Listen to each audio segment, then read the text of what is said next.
Honestly, today I have no idea what to do for an intro because I just want to make some cool stuff and film it. So to give you a little bit of background on this is the nighttime track that I've been working on for a little while. And we have this element in here, this guy.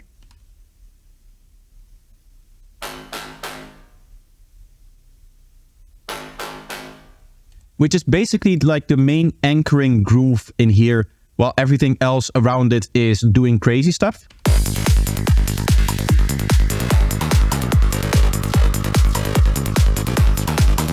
But honestly, I don't really like what the anchor is doing, both in terms of sound design and in the basic rhythm that it's using. I feel like right now it's more disruptive to the groove than actually adding something to it or anchoring it.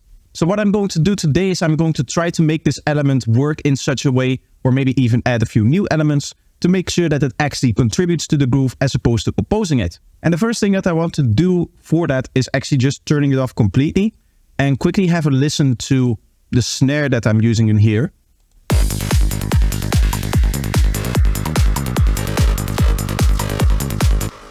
As you can hear, we have a groove snare over here, and then we have two groove snares over here and over here. Which, I mean, right now I really like the kind of groove snares that I have. It's a really nice, like, tight loop in here, and we have a little bit of extra accentuation of that one harmonic from the snare. But honestly, it feels a little bit too high and it feels a little bit too flimsy to just be on its own. So what I would like to do is I would like to maybe layer that up with another snare.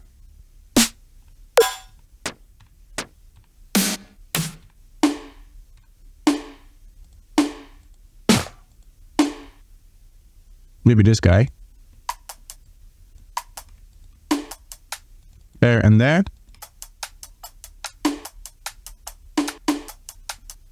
Of course, we would need to tune this to the key of the other snare. So this is in D. I would like this to be in B. So from D to B, we just go down, C, B, and then we can even go up.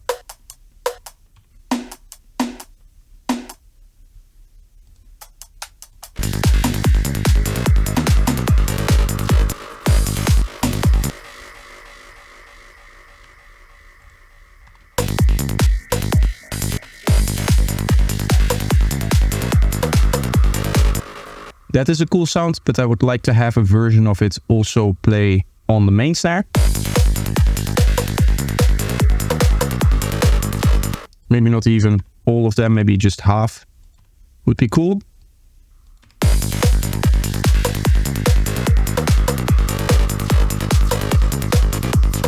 And then to just make it a little bit groovier, what I'm going to do is I'm going to set some volumes.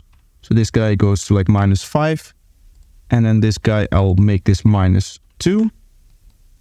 And then we just duplicate that over. And overall, these are going to be a little bit lower in volume. And then finally, we'll do a little bit of EQing, making sure that it's nice in the space that we want it to be.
Now I guess that is cool. I would like to hear how that sounds with the synth turned on again, but what I think I'm going to do is remove some of the notes that it plays, so that it's just part of the groove that happens at the end here.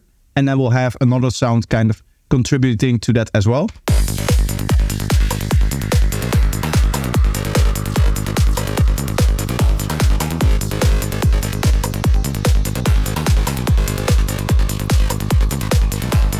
Yeah, right now that just completely masks the snares that we've made over here.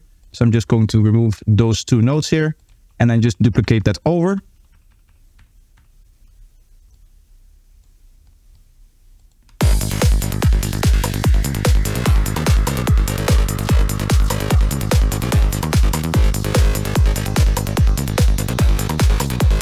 I might even try something like this. Maybe this is more fun.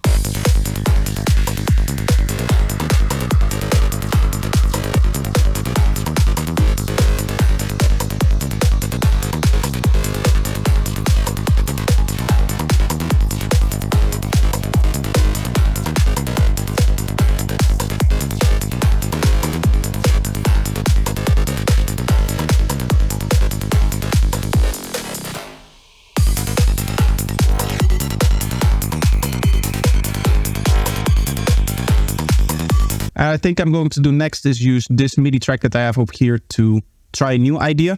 What I would like to try is a somewhat glitchy chord setup. So let's make a chord here. We're in G sharp, so I'm just going to add +7 and I don't know, let's go not 9, but 10. Does that work? Or maybe...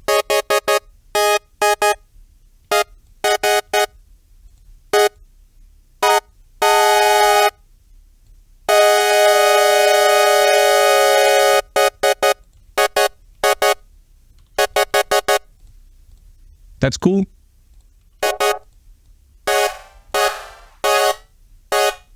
Bit of chorus in there, and then a bit of hyper. You don't even need it to be super saucy if you just want this kind of vibe. And then I guess let's have everything go through a filter. Gonna add a bit of noise to it as well. And then the filter that I want is a reverb filter.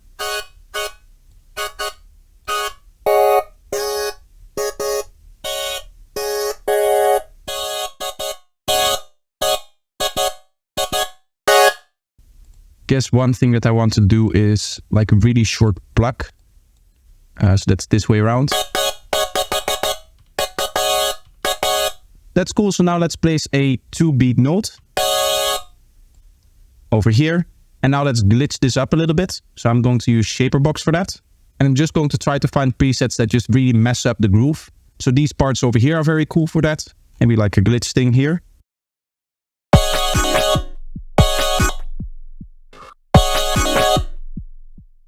You get a little bit of low frequencies from that. I guess that together with another shaper box that is going to do a little bit of a pattern on it would be nice. So let's see if we can get some nice stutters in here.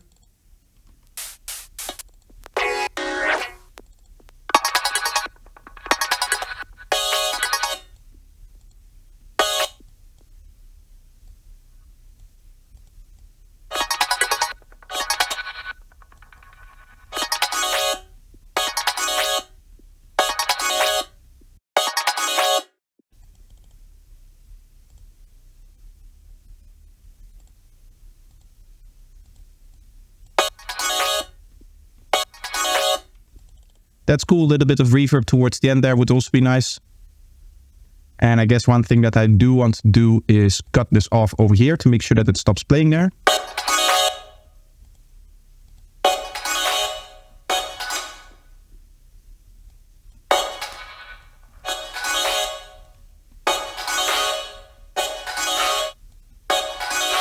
So now that's a cool element, so let's hear what it does in the track as a whole. If I duplicate this over, make sure that we duplicate all of the automations with it, of course.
I think restricting all of the groovy snares and that kind of stuff to this part over here is going to be cool, and that way we're getting a little bit more of a switch in here.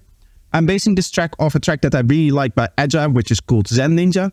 Probably you can hear that from the vibe that I'm going for here, even though it's in a little bit of a different key and a little bit of a different BPM, it's still the same concept.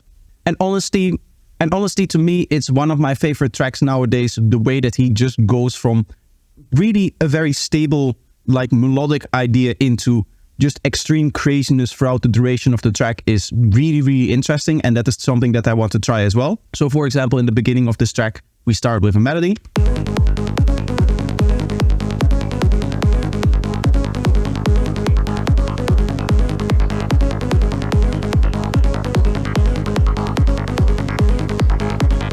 That melody together with just the stable rhythm of stuff like this FM synth over here.